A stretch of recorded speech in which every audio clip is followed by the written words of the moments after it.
ምነግራችሁ መስተንግዶ እየሰራው የገጠመኝ ነገር ነውና ትላንትና ነበር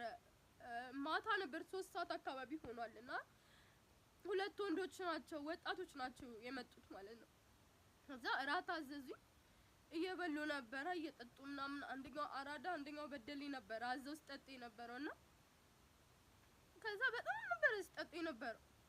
ከዛ 5 ሰዓት ሆነ 5 ሰዓት ላይ ማለት 5 ሰዓት አልሆነም 5 ሰዓት ሩብ ጉዳይ ነው ግን ያው ሂሳብ እስኪሰራ ምናምን ከስተመሮች ላይ እስከምቀበል ምናምን 5 ሰዓት ይሆናል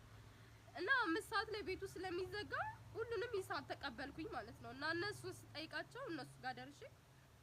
ወደዛ ዞር በይ እኛ እስከ 9 ሰዓትም ቢሆን እንጠጣለን አያገባሽም ምናምን አለኝ ማለት ነው አንደኛው ከዛ በቃ ቀልዳቸው ሊሆን ይችላል ምክንያቱም ፊታቸው ላይ እንደዚህ ቁጣም እንትን የለውም ነገራ በሰላም ነው እየጠጡ ያሉት እያወሩ ነው እየሳቁ ነው እርስ በርስ ምናምን ማለት ከዛ እነሱ እንደዛ ብለውኝ በቃ ትንሽ 15 ደቂቃም ስላለ ልታገስ ብዬ ሄጄ ለማናጀሩ እየነገርኩት ነበር እነዚህ ልጆች ደስ አላሉኝም በቃና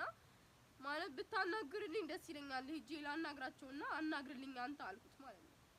ከዛ አያገባኝም እኔ እዛው ራስሽ ጨርሺና እኔ ከከስተመር ጋር እንዳታገናኝኝ ምናምን አለ ከዛ በቃ ምንም አማራጭ የለኝም እንዳልተው የሚታው ነገር አይደለም እንኳን ያን ሁሉ ብር ይቅርና በቃ ሄድኩኝ ማለት ነው እነሱ ጋር ሄድኩኝ ተመልሼ ሄድኩኝና አባት በእናት ሂሳቡን ዝጉልኝ እየመሸ ነውና ቤቱም ሊዘጋ ነው አልኩት ማለት ነው አንቺ ዞር በይ ምናምን ብሎ መጣይ ማለት ነው በአራዳ ጠርሙስ ማለት ነው ከዛ ሲጋ እንቅላቴ ላይ ነው የወላይ መጣይ ማለት ነው ከዛ ወደኩኝ እኔ ራሴ ስጪ ነበር ስነቃ ሰዓት የሆነ 6 ሰዓት ምናምን ሊሆን ነበር ሰዓቱ ራሱ ማለት ነው ከዛ